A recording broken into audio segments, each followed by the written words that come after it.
Olá, eu sou a Catarina Marcolin e este é o podcast do Bate-Papo Conectando. O episódio de hoje se chama De Oceanógrafa a Programadora e foi escrito por Letícia Portela em junho de 2017, na seção Mulheres na Ciência do nosso blog. O post original tem uma ilustração muito criativa da Silvia Gonçalves. Se você é programadora ou programador, não pode deixar de conferir. Vamos lá? Nesta semana, me pediram para contar um pouco sobre como eu virei programadora, ou pelo menos estou em processo. Eu escrevi esse texto para contar um pouco mais sobre essa história. Vamos começar do começo.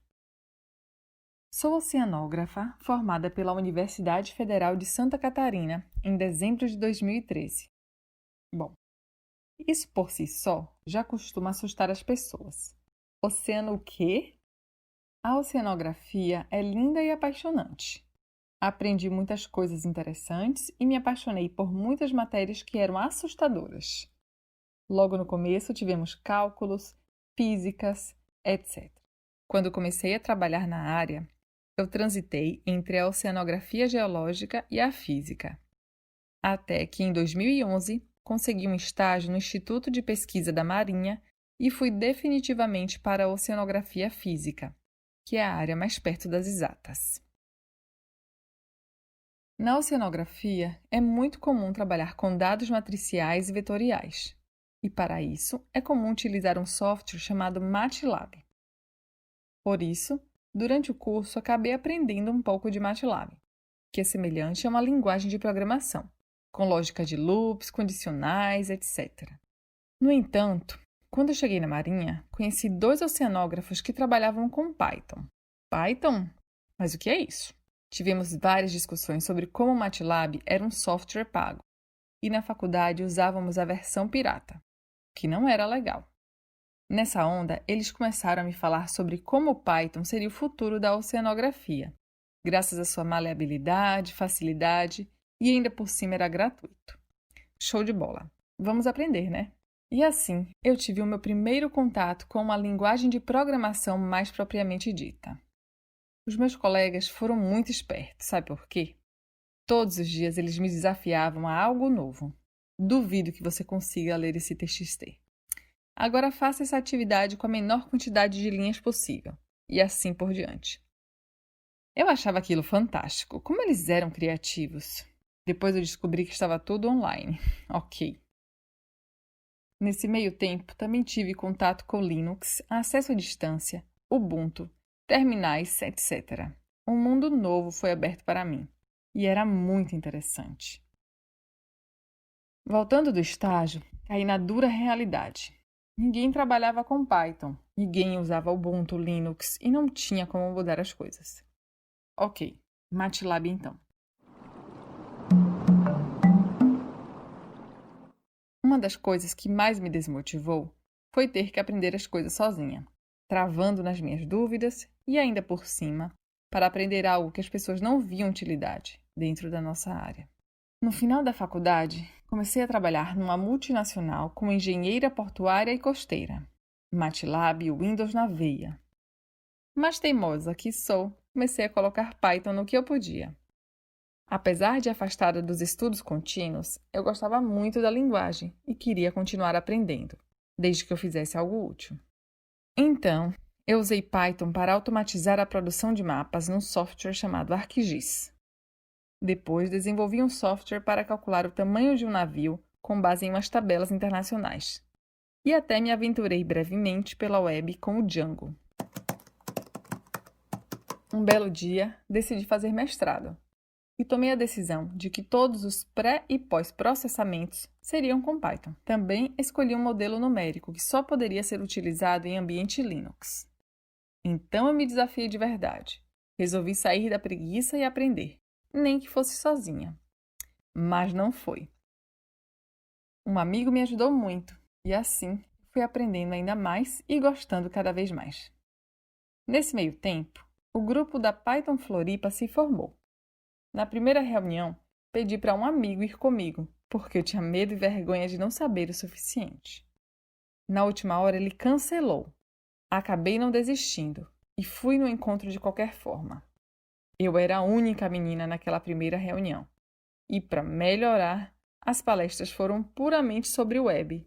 Eu não entendi nada, mas achei aquele mundo fantástico. Decidi não ir nos próximos encontros, porque eu assustei com o conteúdo e com o quanto eu não entendi as coisas. Mas aí aconteceu a mágica da comunidade Python. Os meninos repararam nesse problema e chamaram uma pessoa para dar uma palestra que fosse mais a minha cara. Menos web e mais análise de dados. Quando a palestra estava para acontecer, vários deles me mandaram mensagens avisando e falando que eu deveria ir. Fantástico, né? Depois disso, me engajei de verdade e comecei a me envolver com a organização do SciPy LA 2016, Python Brasil 12 e principalmente do PyLadies. Além disso, o Anitas estava se formando e conheci mulheres maravilhosas e engajadas. Enfim, em 6 meses tudo mudou e eu já tinha mudado minha vida completamente. Assim, eu fui percebendo que eu gostava daquilo, muito mesmo. Eu amava programar, GitHub, Python, Ubuntu, etc. Eu podia gastar horas estudando isso. Conforme eu me envolvia, eu percebi que poderia ser uma segunda opção. No entanto, eu fiz o que a maioria de nós faz. Pensei que nunca iria conseguir. Não sou boa o suficiente. Jamais conseguiria me envolver totalmente nisso. Pensei mesmo. Não adianta, nós pensamos, e todos sabemos que sim. Mas mesmo pensando assim, eu não parei de tentar aprender e de me envolver nas coisas. Não era o objetivo mesmo. Aí, um belo dia, eu resolvi apresentar para aquele pessoal de web o que um oceanógrafo estava fazendo indo nos encontros. Afinal, eu programava? Por quê? Então, apresentei um pouco dos meus resultados do mestrado, que tipo de dados eu trabalhava, e um videozinho com uma onda de maré sendo propagada no meu modelo numérico. No mesmo dia, a gerente de projetos de uma empresa havia dito que havia uma vaga aberta para back-end em Python. No fim da noite, me vi ao lado dela e resolvi saber mais sobre a vaga que ela havia comentado. Começamos a conversar. O que disse no final foi: muito legal, mas infelizmente eu não posso concorrer para essa vaga. Ela me questionou o porquê, e eu disse que sabia Python, mas o que eles trabalhavam era uma área totalmente diferente. E foi aí que eu recebi uma resposta que eu não esperava ouvir. Não tem problema. O que você faz é tão complexo quanto. Vem conversar com a gente com mais calma. E eu fui. Assim, em 3 semanas a minha vida mudou. Eu pedi demissão da minha empresa para virar uma back-end developer, onde estou hoje indo para a minha 3ª semana.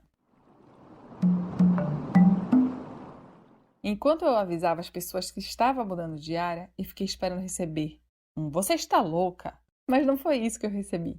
Eu recebi muito apoio e incentivo, principalmente das pessoas mais próximas que aguentaram minhas inseguranças durante todo o processo, entre a primeira conversa até o meu primeiro dia de trabalho. Eu não vou mentir. Na noite anterior ao meu primeiro dia, eu entrei em pânico, chorei muito. O que eu estava fazendo? Eu não ia conseguir isso, era uma loucura. O que eu tive não foi racional, foi puramente emocional e descontrolado.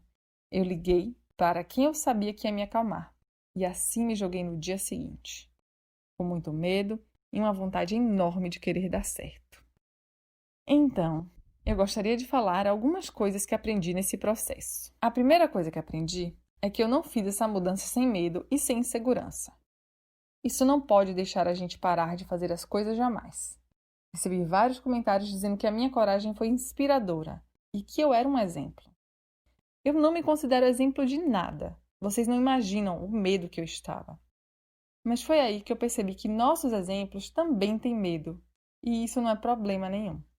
Faça com medo mesmo, mas faça. A segunda coisa é: faça as coisas com paixão. Descubra o que você gosta e faça, independente se você tem perspectivas, mesmo que você ache que não sabe, que não vai conseguir. O importante é gostar de alguma coisa. E a última é: cerque-se e valorize as pessoas que te apoiam. Eu jamais teria alcançado tanta coisa e tido coragem de mudar a minha vida se eu não contasse com o apoio de inúmeros anjos, desde os primeiros que me desafiaram até os atuais, que me apoiaram e continuam me apoiando.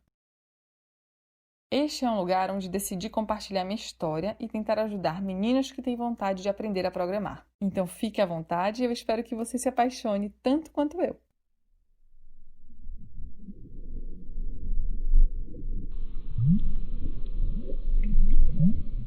Letícia Portela é oceanógrafa, desenvolvedora apaixonada e fissurada por leitura.